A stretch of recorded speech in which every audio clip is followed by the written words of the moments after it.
आज का अपना जो टॉपिक है वो है प्रोडक्ट ऑफ इलेक्ट्रोलाइसिस। ठीक है। प्रोडक्ट ऑफ इलेक्ट्रोलाइसिस का मतलब हमने इलेक्ट्रोलाइटिक सेल पढ़ा। ठीक है। और हमें ये पता है कि इलेक्ट्रोलाइसिस प्रोसेस क्या होता है और किस में होता है। ठीक है। इलेक्ट्रोलाइसिस प्रोसेस क्या होता है, जब भी किसी इलेक्ट्रोलाइटिक सॉल्यूशन में हम इलेक्ट्रिसिटी फ्लो करवाते हैं तो वो अपने आयंस में डिकम्पोज हो जाता है, या बोल सकते हो इलेक्ट्रोलाइटिक सॉल्यूशन में जब हम इलेक्ट्रिसिटी फ्लो करवाते हैं तो उसमें रेडॉक्स रिएक्शन होती है। ठीक है। इस प्रोसेस को क्या बोला जाता है, इलेक्ट्रोलाइसिस बोला जाता है। अब इलेक्ट्रोलाइसिस का प्रोसेस किसमें होता है, इलेक्ट्रोलाइटिक सेल में होता है। ठीक है। अब इलेक्ट्रोलाइटिक सेल में जब इलेक्ट्रोलाइसिस का प्रोसेस होगा उस केस में हमें कौन कौन से प्रोडक्ट उस इलेक्ट्रोलाइसिस प्रोसेस के बाद में मिलेंगे। ठीक है। और उनको हम किस तरीके से डिटरमाइन कर सकते हैं, इन सबको हम प्रोडक्ट ऑफ इलेक्ट्रोलाइसिस में डिस्कस करने वाले हैं। ठीक है। अब ध्यान दो, प्रोडक्ट ऑफ इलेक्ट्रोलाइसिस मतलब इलेक्ट्रोलाइसिस का जो प्रोडक्ट हमें मिलने वाला है वो प्रोडक्ट बेसिकली किन किन फैक्टर्स पर डिपेंड करता है। वो डिपेंड करता है सबसे पहले तो स्टेट ऑफ सब्सटेंस, सब्सटेंस की स्टेट कैसी है। ठीक है। दूसरा ये डिपेंड करता है किस पे, नेचर ऑफ इलेक्ट्रोड पे। नेचर ऑफ इलेक्ट्रोड का मतलब इलेक्ट्रोड रिएक्टिव है या फिर इनर्ट नेचर का है। ठीक। तीसरा तीसरा डिपेंड करता है nature of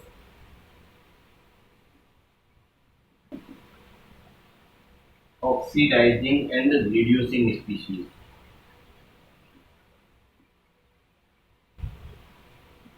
and their electrode potentials. ठीक है। इन तीन फैक्टर पर बेसिकली किसी भी इलेक्ट्रोलाइसिस प्रोसेस का प्रोडक्ट डिपेंड करता है। किस किस पे, सब्सटेंस की फिजिकल स्टेट कैसी है, जिस इलेक्ट्रोड को तुमने सेल में यूज लिया है उस इलेक्ट्रोड की नेचर कैसी है, मतलब वो ज्यादा रिएक्टिव है या फिर कम रिएक्टिव है या फिर इनर्ट नेचर का है। ठीक। और तीसरा nature of oxidising and reducing species, जो ऑक्सीडाइजिंग और रिड्यूसिंग स्पीशीज है इलेक्ट्रोलाइटिक सॉल्यूशन में उनकी नेचर कैसी है, मतलब एक तरीके से उनकी रिएक्टिविटी कैसी है, वो इजीली ऑक्सीडाइज होगी या रिड्यूस होगी, और उनका इलेक्ट्रोड पोटेंशियल की वैल्यू क्या है। इन सब पे क्या डिपेंड करता है, प्रोडक्ट ऑफ इलेक्ट्रोलाइसिस डिपेंड करता है। उसके बाद में देखो, उसके बाद प्रोडक्ट ऑफ इलेक्ट्रोलाइसिस के लिए दो बातें हमें याद रखनी है, वो इंपॉर्टेंट बातें जिससे हम प्रोडक्ट ऑफ इलेक्ट्रोलाइसिस को इजीली फाइंड आउट कर लेंगे। वो दो बातें कौन कौन सी है, वो दो बातें हैं, पहली बात क्या है, जिसके लिए रिडक्शन पोटेंशियल की वैल्यू क्या होगी, हाई हो। जिसके लिए रिडक्शन पोटेंशियल बोल लो जिस स्पीशीज, जैसे मान लो सफेद इलेक्ट्रोलाइटिक सॉल्यूशन में दो स्पीशीज है किसी भी सॉल्यूशन को डिकम्पोज होने के बाद में। ठीक है। अब जो स्पीशीज बनी उनमें से क्या हुआ, जिसके लिए रिडक्शन पोटेंशियल की वैल्यू क्या होगी, ज्यादा होगी। ठीक है। वो कहाँ पे डिपॉजिट होगी, कैथोड पे डिपॉजिट होगी, मतलब उसके लिए रिडक्शन की प्रोसेस इजीली हो जाएगी।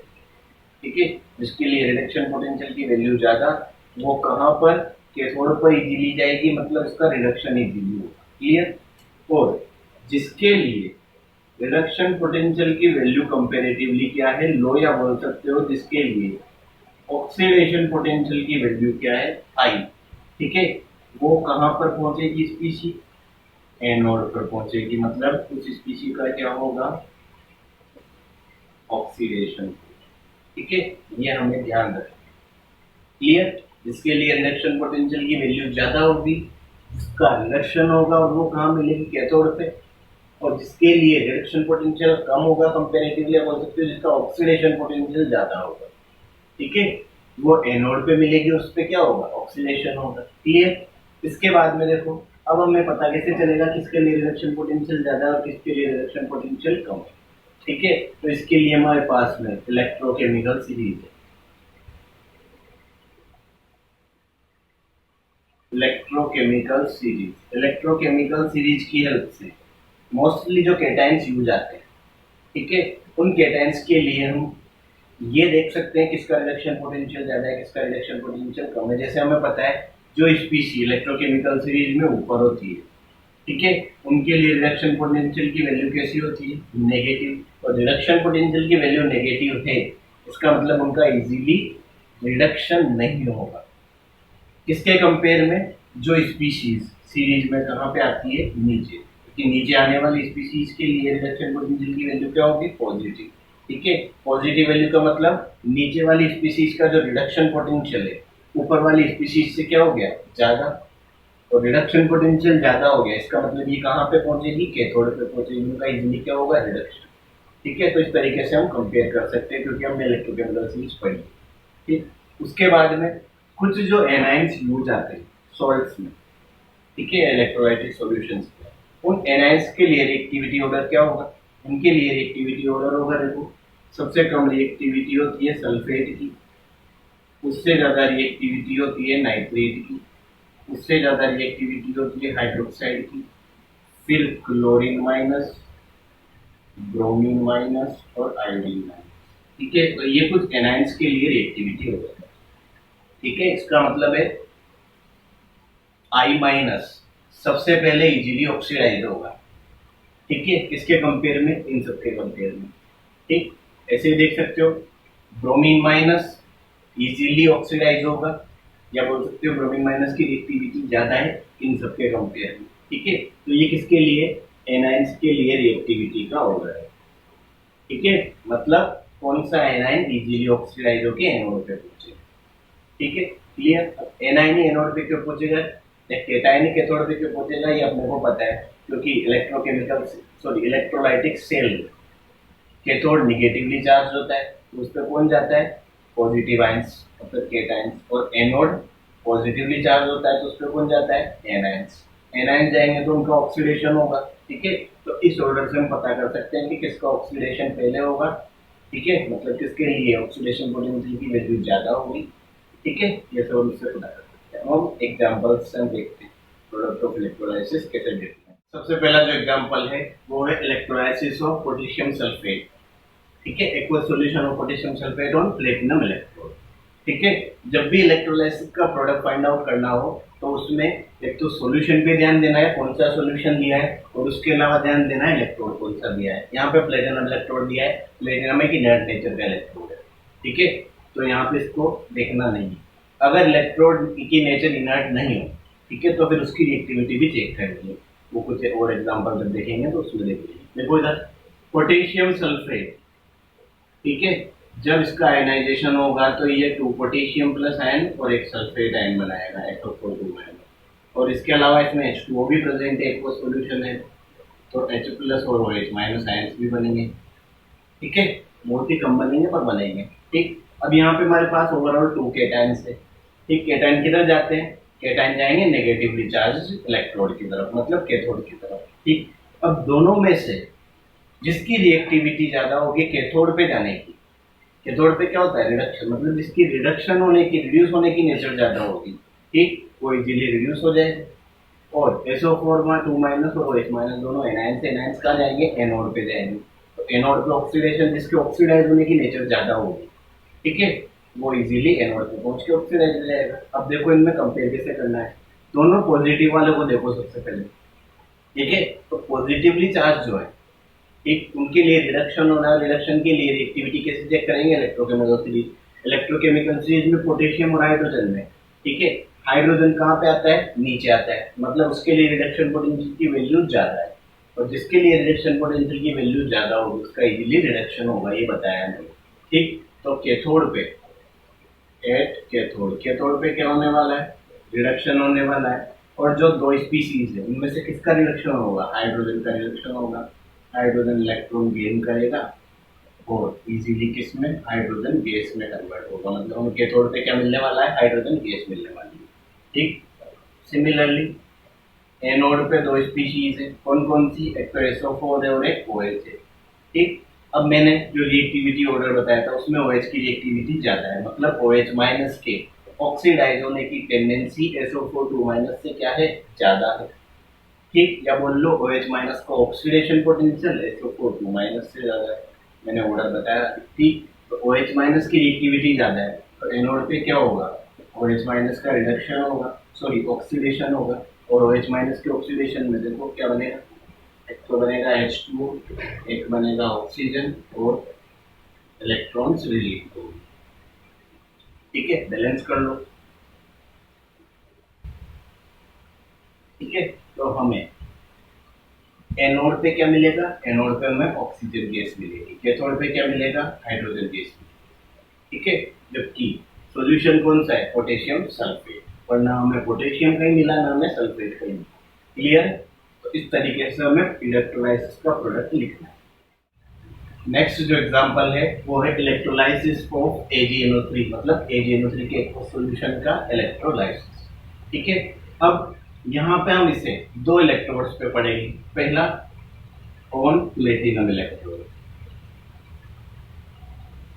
ठीक है, क्योंकि मैंने बताया इलेक्ट्रोलाइसिस का प्रोडक्ट इलेक्ट्रोड की नेचर पर भी डिपेंड करता है। अब प्लेटिनम इलेक्ट्रोड तो क्या है, इनर्ट नेचर का, तो इलेक्ट्रोलाइसिस के प्रोडक्ट में प्लेटिनम को कंसीडर करना ही नहीं। ठीक है, तो देखो इधर AgNO3 है तो हमारे पास में, ठीक है, AgNO3 का कैसा आयनाइजेशन होगा, एक तो ये सिल्वर प्लस बनाएगा, NO3 माइनस बनाएगा। दूसरा एक्वस सॉल्यूशन है तो H2O क्या बनाएगा, H प्लस और OH माइनस। अब वापस से देखो, दो एनाइंस दो केटाइंस, ठीक है, केटाइन कहाँ जाएंगे, कैथोड पे, और कैथोड पे कौन जाएगा, जिसका रिडक्शन इजीली होगा। किसका रिडक्शन इजीली होगा, जिसका रिडक्शन पोटेंशियल ज्यादा होगा। Ag प्लस और H प्लस में किसका रिडक्शन पोटेंशियल ज्यादा है, इलेक्ट्रोकेमिकल सीरीज। ठीक है, और इलेक्ट्रोकेमिकल सीरीज में हमें पता है हाइड्रोजन से भी नीचे कौन आता है, सिल्वर आता है। तो सिल्वर का रिडक्शन पोटेंशियल क्या है, ज्यादा है, मतलब उसका इजीली रिडक्शन है। ठीक, तो देखो एट कैथोड, कैथोड पे क्या होने वाला है, कैथोड पे Ag भाई साहब इलेक्ट्रॉन गेन करेंगे और सॉलिड सिल्वर में रिड्यूस हो जाएंगे। क्लियर। अब दूसरा एनाइंस को देखो, OH माइनस और NO3 माइनस, इसमें से मैंने जो ऑर्डर बताया उसमें OH माइनस क्या है, आगे लिखा हुआ है, इसकी रिएक्टिविटी ज्यादा है। रिएक्टिविटी ज्यादा होने का मतलब है उसका ऑक्सीडेशन इजीली हो जाएगा, उसके लिए ऑक्सीडेशन पोटेंशियल की वैल्यू ज्यादा है, उसके लिए रिडक्शन पोटेंशियल की वैल्यू कम है। क्लियर। तो एनोड पे ऑक्सीडेशन किसका होगा, OH माइनस का। ठीक है, 8 एनोड, एनोड पे क्या होगा, ये OH माइनस, ठीक है, रिड्यूस होके बनाएगा H2O, ऑक्सीजन और इलेक्ट्रॉन्स बैलेंस कर दो। ठीक है, इस तरीके से हमें प्रोडक्ट ऑफ इलेक्ट्रोलाइसिस लिखना है।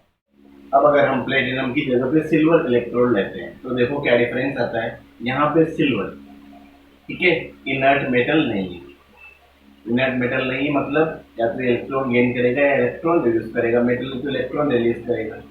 ठीक है, अब देखो यहाँ पे हमारे पास वही AgNO3 सॉल्यूशन है, Ag प्लस NO3 माइनस बनाएगा, H2OH प्लस और OH माइनस बनाएगा। ठीक है, यहाँ पे हमारे पास दो केटाइंस है, Ag प्लस और H प्लस। ठीक, उसके अलावा यहाँ पे जो इलेक्ट्रोड है उस पे कौन है, सिल्वर भी है। क्लियर। इसके अलावा इलेक्ट्रोड पे क्या है, सिल्वर भी है, इसकी भी ऑक्सीडाइज होने की नेचर। क्लियर। अब देखो यहाँ पे कैथोड पे इन दोनों पॉजिटिव में से इसकी रिएक्टिविटी ज्यादा है, हमने अभी देखा सिल्वर की रिएक्टिविटी ज्यादा है, तो सिल्वर कैथोड पे जाएंगे, रिडक्शन होगा और क्या बनाएंगे, सॉलिड सिल्वर बनाएंगे। क्लियर। अब जब एनोड की बात आती है तो NO3 माइनस OH माइनस, ठीक है, इनकी ऑक्सीडाइज होने की नेचर है। इसके अलावा जो इलेक्ट्रोड है सिल्वर, ठीक है, उसकी खुद की भी क्या है, ऑक्सीडाइज होने की नेचर। ठीक, और इन तीनों में अगर कंपेयर किया जाए तो यहाँ पे किसकी रिएक्टिविटी ज्यादा है, मतलब कौन इजीली ऑक्सीडाइज होगा, सिल्वर इजीली ऑक्सीडाइज होगा। क्लियर है। और जब सिल्वर का ऑक्सीडेशन होगा तो एनोड पे कौन सी रिएक्शन होगी, एनोड पे सिल्वर, ठीक है, इजीली इलेक्ट्रॉन देके क्या बना लेगा, सिल्वर आयन बना लेगा। ठीक है, तो इस तरीके से हम क्या देख सकते हैं, जो प्रोडक्ट ऑफ इलेक्ट्रोलाइसिस है वो किस किस पर डिपेंड कर रहा है, जो सब्सटेंस यूज की है उस पर तो डिपेंड कर ही रहा है, इलेक्ट्रोड की नेचर पर भी डिपेंड कर रहा है। इससे पहले प्लेटिनम इलेक्ट्रोड था, वो इनर्ट नेचर का, ठीक है, तो वो खुद ऑक्सीडाइज नहीं हुआ। बट जैसे ही सिल्वर की बात हुई तो सिल्वर क्या है, रिएक्टिव मेटल है, ठीक, वो इजीली ऑक्सीडाइज हो गया, तो एनोड पे सिल्वर का ऑक्सीडेशन होता है। क्लियर। नेक्स्ट एग्जांपल है electrolysis of molten NaCl। Molten और एक्वस में डिफरेंस समझो। मोल्टेन का मतलब जो NaCl है वो कैसा है, मेल्ट फॉर्म में लिया गया है। क्लियर है। और एक्वा सॉल्यूशन में NaCl को वाटर में डिसॉल्व किया, ये दोनों में डिफरेंस है। ठीक, तो यहाँ पे मोल्टेन NaCl है, मतलब इसमें H2O एब्सेंट है। क्लियर। तो जब भी मोल्टेन सॉल्यूशन होगा तो जिसका सॉल्यूशन है केवल उसी का डिकम्पोजिशन होगा, मतलब यहाँ NaCl डिकम्पोज होकर सोडियम प्लस आयन बनाएगा और Cl माइनस आयन बनाएगा। क्लियर। उसके बाद में अब देखो इसके अलावा H2O यहाँ है ही नहीं। ठीक, तो हमारे पास में केवल एक केटायन है और एक एनायन है। ठीक, और ये जो बोलते हैं NaCl का इलेक्ट्रोलाइसिस हो रहा है, ये भी किस पे हो रहा है? प्लेटिनम इलेक्ट्रोड पे हो रहा है। ठीक, तो प्लेटिनम खुद कैसा है? इनर्ट इलेक्ट्रोड, तो इलेक्ट्रोड भी यहाँ पे रिएक्शन में इन्वॉल्व नहीं होगा। ठीक है, इस केस में एनोड पे कौन सी रिएक्शन होगी?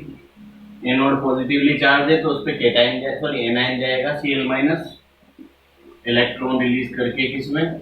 क्लोरीन गैस में ऑक्सीडाइज हो जाएगा। क्लियर। दूसरा कैथोड पे क्या होगा? कैथोड पे sodium plus ion electron gain करेंगे और किसमें? सॉलिड सोडियम मेटल में रिड्यूस हो जाएंगे। ठीक है, तो जब मोल्टेन NaCl का इलेक्ट्रोलाइसिस करवाया जाता है किसी इलेक्ट्रोलाइटिक सेल में, जिसमें इलेक्ट्रोड कौन से? प्लेटिनम वाले। ठीक है, उस केस में क्या होता है? एनोड पे हमें क्लोरीन गैस मिलती है और कैथोड पे कौन डिपॉजिट होता है? सॉरी, एनोड पे क्लोरीन गैस मिलती है और कैथोड पे कौन डिपॉजिट होता है? Sodium metal deposit. नेक्स्ट जो हमारा एग्जांपल है वो है electrolysis of aqueous NaCl on platinum electrode. Platinum electrode दिखते ही माइंड में क्लियर हो गया, इनर्ट इलेक्ट्रोड रिएक्शन में पार्टिसिपेट नहीं करेगा। क्लियर। उसके बाद में देखो एक्वस NaCl में हमारे पास दो चीजें हैं, एक तो खुद NaCl और दूसरा वाटर। NaCl क्या बनाएगा? Na प्लस और Cl माइनस बनाएगा, और H2O क्या बनाएगा? H प्लस और OH माइनस बनाएगा। क्लियर है। अब देखो Na प्लस और H प्लस में से, ठीक है, हमें पता है किसकी रिएक्टिविटी ज्यादा होगी? जिसके लिए रिडक्शन पोटेंशियल की वैल्यू ज्यादा होगी, उसका रिडक्शन होगा। किसकी ज्यादा होती है? H प्लस के लिए रिडक्शन पोटेंशियल ज्यादा होता है। ये इलेक्ट्रॉन गेन करेगा और किस में कन्वर्ट हो जाएगा? हाइड्रोजन में कन्वर्ट हो जाएगा। क्लियर। अब दूसरा देखो एक एनोड, ये इंपॉर्टेंट चीज है यहाँ पे, एनोड वाला केस। एनोड वाला कैसे इंपॉर्टेंट है? देखो जब Cl माइनस और बोल लो H2O, और H माइनस ऑलमोस्ट ये क्या है? वीक इलेक्ट्रोलाइट है, नेग्लिजिबल है, मतलब H2O। ठीक है, तो देखो इधर Cl माइनस और H2O में से जो रिडक्शन पोटेंशियल है वो किसके लिए लो है? H2O के लिए लो है। जिसके लिए रिडक्शन पोटेंशियल लो होगा, या बोल लो जिसके लिए रिडक्शन पोटेंशियल लो मतलब ऑक्सीडेशन पोटेंशियल हाई होगा, उसका क्या होगा? रिडक्शन। तो प्रोडक्ट H2O के रिडक्शन से क्या ऑक्सीडेशन से क्या मिलना चाहिए? O2 मिलना चाहिए। क्लियर। क्या बोल रहा हूँ मैं? Cl माइनस और H2O में से H2O का रिडक्शन पोटेंशियल कम है। जिसका रिडक्शन पोटेंशियल कम होता है उसका एनोड पे ऑक्सीडेशन इजीली हो जाता है। ठीक, तो यहाँ पे किसका ऑक्सीडेशन होना चाहिए? H2O का, और फाइनल जो एनोड पे प्रोडक्ट मिलना चाहिए वो क्या मिलना चाहिए? Oxygen gas. पर मिलता क्या है? क्लोरीन गैस मिलती है। इसका रीजन क्या है? इसका रीजन है H2O का ओवर पोटेंशियल। इसका रीजन क्या है? H2O का ओवर पोटेंशियल। ठीक है, H2O का ओवर पोटेंशियल, उसकी वजह से ठीक है H2O को एनोड पे ऑक्सीडाइज होने के लिए एक्स्ट्रा एनर्जी की, एक्स्ट्रा वोल्टेज की रिक्वायरमेंट होती है। ठीक है, और जैसे एक्स्ट्रा वोल्टेज की रिक्वायरमेंट होती है इसका रिडक्शन पोटेंशियल क्लोरीन से भी ज्यादा हो जाता है। ठीक, तो फाइनली किसका रिडक्शन पोटेंशियल कम हो जाता है? क्लोरीन का। इसलिए एनोड पे किसका ऑक्सीडेशन होता है? क्लोरीन का ऑक्सीडेशन होता है। और एनोड पे ये Cl माइनस इलेक्ट्रॉन रिलीज करके क्या बना लेता है? क्लोरीन गैस बना लेता है। क्लियर। ये क्वेश्चन CBSE में पूछा गया है, कोई इम्पोर्टेंट क्वेश्चन। ठीक है, क्या पूछा गया था उसमें? जब भी एक्वस NaCl का इलेक्ट्रोलाइसिस करवाया जाता है तो एनोड पे ठीक है एक्सपेक्टेड प्रोडक्ट होता है oxygen, but final product chlorine मिलता है। तो क्यों मिलता है? उसका रीजन क्या होता है? H2O या बोल लो ऑक्सीजन का ओवर पोटेंशियल। ओवर पोटेंशियल की वजह से H2O का वोल्टेज ज्यादा हो जाता है। ठीक है, और उस वजह से प्रोडक्ट H2O में ऑक्सीजन ना मिलकर क्या मिलता है? क्लोरीन गैस मिलता है। क्लियर। Over potential. ठीक है, अब एक्चुअली उसमें कुछ टर्म्स की रिक्वायरमेंट है अभी समझने के लिए, पर ओवर पोटेंशियल हम समझ सकते हैं H2O का ऑक्सीडेशन इजीली नहीं हो पाता है। ठीक है, उसके लिए कुछ एक्स्ट्रा एनर्जी की रिक्वायरमेंट होती है जो वोल्टेज के फॉर्म में H2O गेन करता है, उस वजह से उसका पोटेंशियल ज्यादा हो जाता है, इसे ओवर पोटेंशियल कहा जाता है। क्लियर। ठीक है, अब अगर नेट रिएक्शन की बात की जाए तो नेट रिएक्शन में क्या होगा? देखो इधर NaCl और H2O एक्वस सॉल्यूशन में ये जैसे ही इलेक्ट्रिसिटी फ्लो करवाई, ठीक है, एक तो क्या मिल रहा है हमें, हाइड्रोजन गैस मिल रही है, एक क्या मिल रहा है हमें, क्लोरीन गैस मिल रही है, ठीक है। उसके अलावा H प्लस और Cl माइनस का तो क्या हो गया, रिडक्शन और ऑक्सीडेशन हो गया। अब क्या बच रहा है, एक तो Na प्लस बच रहा है और एक OH माइनस बच रहा है। ये कंबाइन होकर क्या बना लेते हैं, एक तरीके से NaOH बना लेते हैं, तो ये नेट रिएक्शन हो जाती है। नेक्स्ट एग्जांपल है इलेक्ट्रोलाइसिस ऑफ H2SO4। अब H2SO4 का जो इलेक्ट्रोलाइसिस है उसमें जो प्रोडक्ट बनता है वो इसकी कंसेंट्रेशन पे डिपेंड करता है। मतलब H2SO4 का सॉल्यूशन डाइल्यूटेड है या फिर कंसंट्रेटेड है, इस बात पर डिपेंड करता है प्रोडक्ट ऑफ इलेक्ट्रोलाइसिस। कैसे, देखो इधर H2SO4 का अगर सॉल्यूशन होगा तो उसमें तो H2SO4 प्रेजेंट होगा जो क्या बनाएगा, 2H प्लस और SO4 2 माइनस बनाएगा, और H2O प्रेजेंट होगा जो क्या बनाएगा, H प्लस और OH माइनस बनाएगा। अब चाहे सॉल्यूशन डाइल्यूट हो या कंसंट्रेटेड हो, कैथोड पे तो H प्लस को ही जाना है ले देके, ठीक। तो कैथोड पे कोई सा भी H2SO4 सॉल्यूशन हो, कैथोड पे H plus ion electron gain करके क्या बना लेंगे, हाइड्रोजन गैस बना लेंगे। बट एनोड की अगर बात करूं, ठीक है, और डाइल्यूट सॉल्यूशन की अगर मैं बात करूं, तो डाइल्यूट सॉल्यूशन के केस में एनोड पे क्या प्रोडक्ट मिलेगा, एनोड पे प्रोडक्ट मिलेगा H2O के ऑक्सीडेशन से। क्लियर है क्या बोल रहा हूँ, कैथोड पे तो H प्लस से H प्लस का रिडक्शन और हाइड्रोजन गैस मिलेगी, बट एनोड पे जो प्रोडक्ट बनता है वो डाइल्यूट और कंसंट्रेटेड पे डिपेंड करता है। क्लियर है, अगर डाइल्यूट सॉल्यूशन होगा H2SO4 का तो H2O का ऑक्सीडेशन होगा, और H2O के ऑक्सीडेशन से क्या मिलेगा हमें, H2O के ऑक्सीडेशन से हमें मिलेगा ऑक्सीजन, ठीक है, 4H प्लस और 4 इलेक्ट्रॉन। क्लियर। और अगर मान लो कंसंट्रेटेड सॉल्यूशन है H2SO4 का, तो वहां पे सल्फेट आयन जो है उसका रिडक्शन होगा, और सल्फेट आयन के रिडक्शन H2OH माइनस 2 माइनस और 2 इलेक्ट्रॉन ये मिलेगा, ठीक है।